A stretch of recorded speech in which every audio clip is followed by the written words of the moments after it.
Straight ahead on IU NewsNet, IU students take up a cause thousands of miles away. See the outpouring of support for victims of not one, but two earthquakes in Turkey. City Hall is making a beeline to make Bloomington a more walkable and bike-friendly city. We'll tell you about the planned expansion of a popular trail.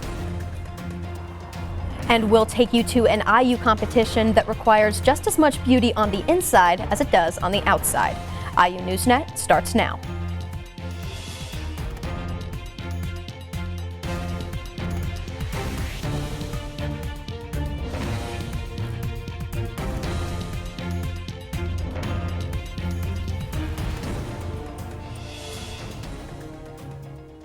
Welcome to IU NewsNet. I'm Olivia Oliver.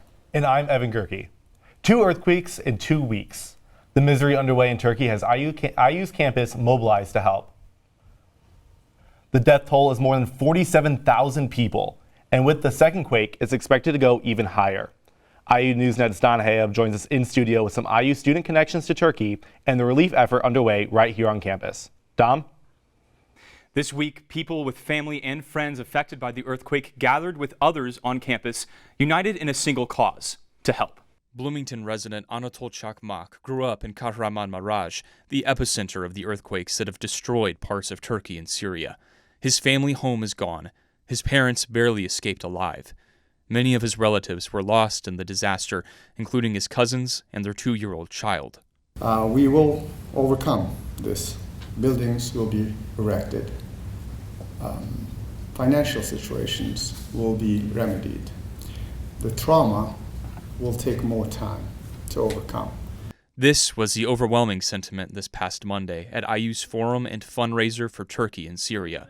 Here, a community united through tragedy gathered, learned, and mourned together.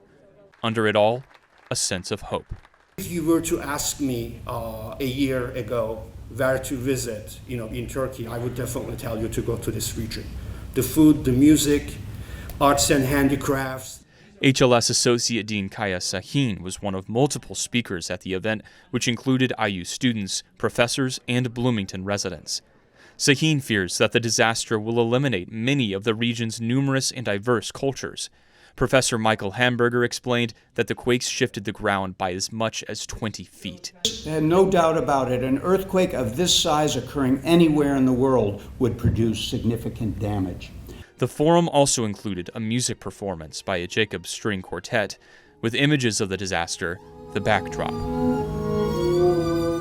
The event ended with multiple IU students telling their own stories of growing up in Syria and Turkey. It was really heavy, but I'm really glad I came. We have such an amazing community together, and I'm glad that we have each other to lean on. Professor Hamburger believes the countries have a critical chance to adapt and build back stronger. It's always tough when a story that's so far away is hitting so close to home. Yeah, what can people do here to help the victims in Turkey and Syria? Absolutely. The IU Turkish Student Foundation has obviously started a GoFundMe. It's already raised over $20,000, so feel free to donate to that. They're also looking for gently used or brand new clothes. They've also suggested donating to UNICEF as well as Doctors Without Borders. So any help at all in that regard, it's a great help. Got it. Thanks, Dom. Of course. Statewide, it's not just students who are affected by these earthquakes. Several IU medicine faculty members have family in Syria and Turkey who were there when it happened. Mohammed Yabrodi is an associate professor of clinical pediatrics, and his brother lived near the epicenter in southern Turkey. Luckily, his brother and his family made it out before their building collapsed, but many of their neighbors unfortunately did not. Dalma Sevgi, an ophthalmology resident, also has family in Turkey who are now without a home. Yabrodi and Sevgi encourage those who can to donate to those organizations that we mentioned earlier. A bill moving through the Indiana legislature is mobilizing a different kind of response: outrage from people who say it will hurt LGBTQ+ youth. House Bill 1608, known as the Don't Say Gay bill, has passed the Indiana House Education Committee and now moves to a full House vote. Opponents gathered outside the State House chambers during testimony, cheering the lawmakers who opposed the bill and booing those who passed it through. The bill will ban gender identity education for grades kindergarten to 3rd grade in public schools. The bill also requires teachers and administrators to inform parents if their student wants to change their gender identity or preferred name. A second bill, which targets transgender youth, passed committee hearings Wednesday and is on the way to the Senate floor. Senate Bill 480 would prohibit or even restrict gender-affirming care for minors from physicians. Prohibited procedures include delaying puberty or changing the gender of a minor. If it becomes law, it also gives powers of compliance enforcement to Attorney General Todd Rokita.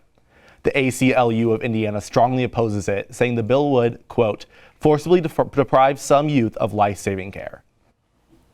The Arnold Center for Investigative Journalism is hosting its annual symposium at the IU Media School today. The event is open to the public and features ESPN investigative reporter Paula Levine as the keynote speaker. The symposium will also feature award-winning journalists from ProPublica, Investigate TV, USA Today, Capital B, and Capital Chronicle.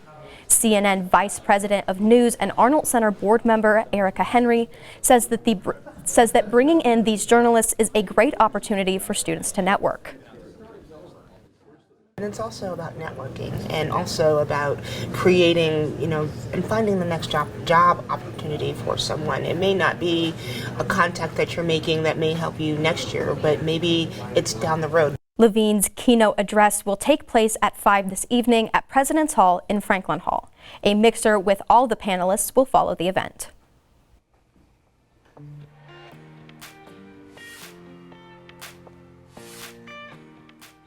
All this month, we've been focusing on Black culture and achievements, and there's a new organization on campus that celebrates just that.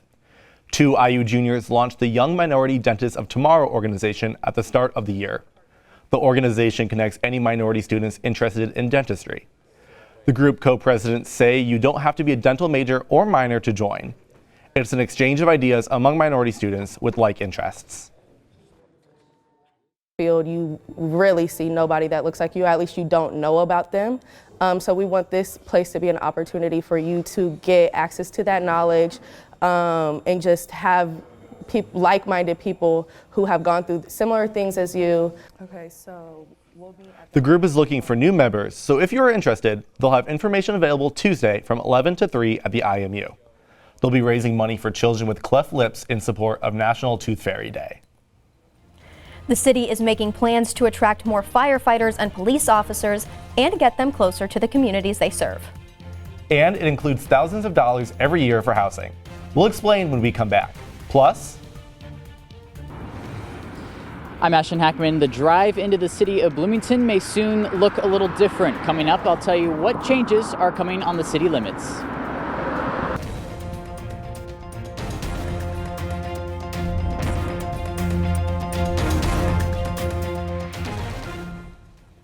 welcome back to IU NewsNet. 15 undergraduates are running a fully functional business right here at the Kelley School of Business. IU NewsNet's Catherine Hawkins brings us a closer look. This is more than a homework assignment. These 2 Kelley students are working for the Sample Gates Management Incorporated, the largest undergraduate real estate private equity fund in the country. I'm in a program that not many other universities around the nation or even the country have. That's because not many have a student-run private equity fund, especially one already worth a whopping $4.2 million. 6 years ago, in this very building, a freshman by the name of Pat Ingalls voiced his idea of a student-led private equity fund. It wasn't until his senior year that this idea actually turned into a program. A program in which students manage the money and make the investments, in this case, in commercial real estate. Senior Jenny Ranking says the project feels like a real-world experience. Being able to go and talk to those investors through, we had an Indy presentation, we had a Chicago presentation, having to send cold emails, networking calls. It was a lot of hard work. And it took 4 long, hard years of proving to the school that this could be a good experience and wouldn't leave the school liable for any things. The students on the board spent 2 years alone with the paperwork and the legal aspects needed for university approval. This fall, for the first time, the actual fundraising began. We've come from an idea to a fully functional business that's investing real capital into commercial real estate deals, which is kind of experience that we won't get until 3 or 4 years out of college. Which they say gives them a head start before they graduate and enter the working world. For IU NewsNet, I'm Katherine Hawkins. To find more information on the fund and applying to be a part of it, check out the Kelley School of Business website under Real Estate Studies. Welcome to the city signs. You see them in towns big and small, but until recently, the city of Bloomington had none. IU NewsNet's Ashton Hackman followed the street department on Monday as the city installed several new signs around city limits. Ashton?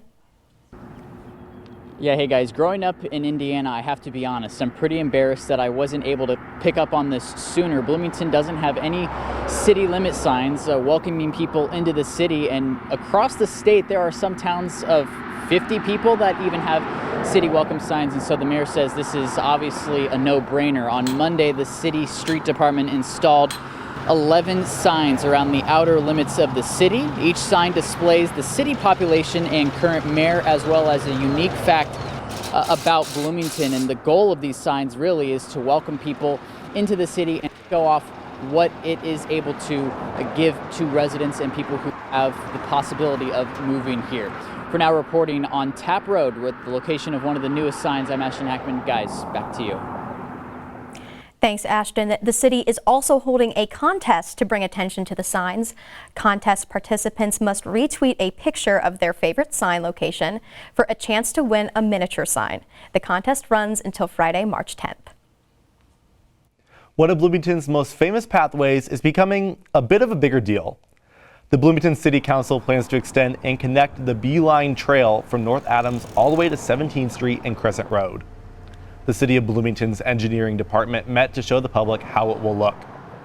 The new extension puts a greater focus on safety with the addition of street lamps and closer access to more resident housing. Having that trail there makes just the walkability of Bloomington amazing. Connecting the downtown center and the center of IU to the outskirts is great. The project is set to begin this spring with an estimated finish by the summer of 2024. Mayor John Hamilton just released his plan aimed to help first responders live close to their work. The plan will supply 10 police officers and 10 firefighters a $10,000 no-interest loan every year for 10 years to go towards their housing. The total $2 million incentive is open to current employees and new hires, but they must live within city limits. Mayor Hamilton hopes the money will make it more financially feasible for first responders to actually live in Bloomington, where housing costs can be high. Beauty pageants have plenty of critics. Some say they objectify women and raise questions about looks and self-esteem. But IU NewsNet's Lucinda Larnack joins us with a campus pageant that doesn't fit the mold. Lucinda? Thanks, Olivia. That's right. A new queen wears the crown, Miss Indiana University. But pageantry these days is more about brains than beauty, which I saw firsthand. Miss Indiana University 2023 is Caitlin Ross. A pageant queen is crowned Miss Indiana not for her looks, but for what she represents. It is about empowerment, compassion, and leading by example. I wanted to show that STEM can be part of pageantry and show that any woman can be a scientist, and I think I did that. Caitlin Ross was one of the 8 women who competed, who met the rigorous entry requirements and showcased their talents in 3 rounds. Started doing pageants because my mom had breast cancer, and she did pageants when she was younger, and had always really wanted me to get involved. And I just never thought I was the stereotypical pageant girl. From singing to dancing to even a science experiment and coding project, pageantry pushes women to show who they are, and in the process break its stereotypes and tell why they connect to pageantry. And I found what was my strengths and tried to bring them to the stage. It is what you do with your experience and not the crown. Anything that you're involved in and give your time to is what you choose to make it. And if you make it just about winning, you're going to go away kind of empty most of the time. But if you make it about something else, it can be very empowering. Previous Miss IUs hand the crown to the next queen, but always remember how their reign made a difference during their time at IU. The Miss Indiana University pageant started in 1946, nearly 80 years ago, when there were far fewer IU women studying sciences. It really is an event that celebrates excellence. Olivia and Evan, now back to you. Thanks, Lucinda. When we come back, the IU water polo team had 4 matchups this past weekend, and they certainly made a splash. And we have highlights from the big celebration after IU women's basketball clinched the Big Ten regular season title. A journey 40 years in the making. IU NewsNet Sports with Evan Kamikow is coming up next.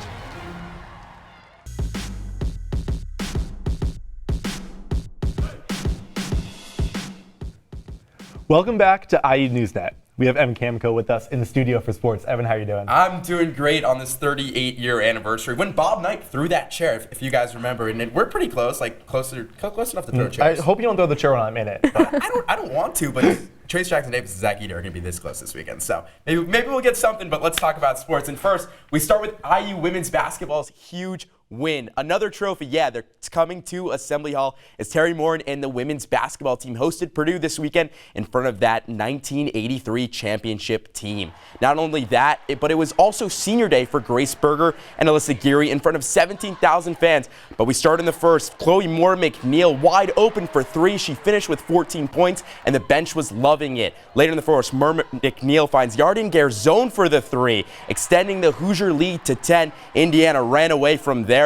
Later in the third now, Moore McNeil again misses the 3, but who's under the basket? It's Sid Parrish there to clean it up, gets the basket to go. Indiana gets the win 83-60 and a share of the Big Ten championship. Here's Terry Moore in postgame on what the title means for the program. This mindset of if we can do it in front of our home crowd, what a great experience and moment and memory that's going to be for our players. So to be able to do it in front of 17,000 fans, our friends, our families, certainly makes it extra special. With Iowa's loss Tuesday night at Maryland, Terry Moore and squad is the outright 2023 Big Ten regular season champions. Now to the men's side, Mike Woodson's squad was on the road Tuesday night in East Lansing for Michigan State's first home game since the deadly shooting on the Lansing campus 1 week ago. To the Breslin Center we go, fans, all Spartans strong. Middle of the first, IU up by 4. Trace Jackson Davis finds Miller Kopp for 3. IU extends their lead to 7. But here comes the Spartans. Freshman Jackson Kohler bodies TJD, goes up and under, a nice bucket to give the Spartans the lead, and it was all gas from there for Tom Izzo's team. Tyson Walker beats the double team, gets it to go on the left-hander. Michigan State wins it 80-63. Next up for Indiana is a trip to West Lafayette Saturday to face off with number 5 Purdue. Tip-off scheduled for 7:30 on Fox. From the hardwood to the diamond, baseball is back in Bloomington as Jeff Mercer's Hoosiers had their home opener against Miami of Ohio on Tuesday. And what a day it was for baseball at the Bart, and specifically Hunter Jesse. Look at that. Any day does not beat that. The senior went 3 for 4 at the plate, leading Indiana with 4 RBIs in his second career multi-home run game. The Hoosiers also got RBIs from Josh Pine, Brock Tibbetts, and multi-hits from Philip Glasser and Bobby Whalen. But the pitching staff was what stifled Miami as the Hoosiers had 14 Ks using 9 pitchers as Seti Manasseh picked up the win for Indiana. Jeff Mercer's team's next game is in Austin, taking on the Texas Longhorns for a 3-game set. First pitch scheduled for 7:30 p.m. on Friday. We end sports this week in the pool as water polo is back home hosting the Hoosier Classic. The Hoosiers had 2 back-to-back doubleheaders, one on Saturday and another on Sunday. On Saturday, Indiana defeated St. Francis in the first match 13-5. Look at that goal. That's so nice. 10 of the 13 Hoosier goals came from different players, with Robin Greenslade and Portia Sasser scoring twice. In the second game, it was a lot closer. Indiana got an overtime win over Wagner thanks to 2 goals from Callie White and Andrea Arias. On Sunday, the Hoosiers stayed hot, winning both of their matchups over number 11 Pacific and Salem. The Hoosiers defeated Pacific 8-5, then cruised past Salem 22-5, and head coach Taylor McInnery was pleased after the undefeated weekend. We're a complete team top to bottom, so no matter who we're playing, how many people are in the water at a time, it's an all 24 girl roster win. And so when we have opportunities to play everyone and get either like younger girls experience or reward girls who maybe aren't playing in, like the tight games. Next up for the Indiana Hoosiers is a trip out west to play in the UC Irvine Invite. And Indiana women's swim and dive finished second in the Big Ten tournament last weekend. Number 6 ranked Ohio State won the whole thing, but Anna Peplowski won swimmer of the championship, and Ann Fowler won diver of the championship. And I got to tell you, it's really hard to dive off those things, so all credit to them for diving. I can't do it. I don't know, maybe you guys could give it a try. I would prefer not to. It's a little too high up for me. Yeah, me neither. I've got a fear of heights that I'm not willing to test out up there. I wouldn't have guessed that. Yeah, I'm not too good up when we get above, I don't know, however high they're diving off of. That's too much for me. A couple meters, but that's all for sports. Thanks, Evan. Yeah, of course.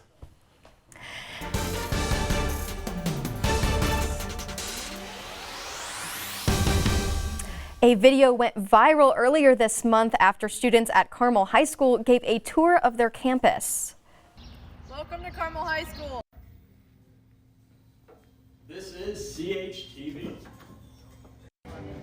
This is our live radio. This is the yearbook room. In the video that has now over 7 million views, the students in Carmel's DECA Club showed their planetarium, cafe, auto shop, and 3 full gyms. The club's TikTok account quickly turned off the replies to their videos because some users left snarky comments about entitlement. One made note that the median income in the district is more than $100,000. But other comments were supportive of the students, who are clearly proud of their school. That's it for IU NewsNet for now. We have a behind-the-scenes student production team in the control room and working in the studio for this broadcast. We thank them, and we thank you for watching. I'm Evan Gerike. And I'm Olivia Oliver. Be sure to follow us on Facebook, Instagram, and Twitter at IU NewsNet. Take care, and we'll see you next week.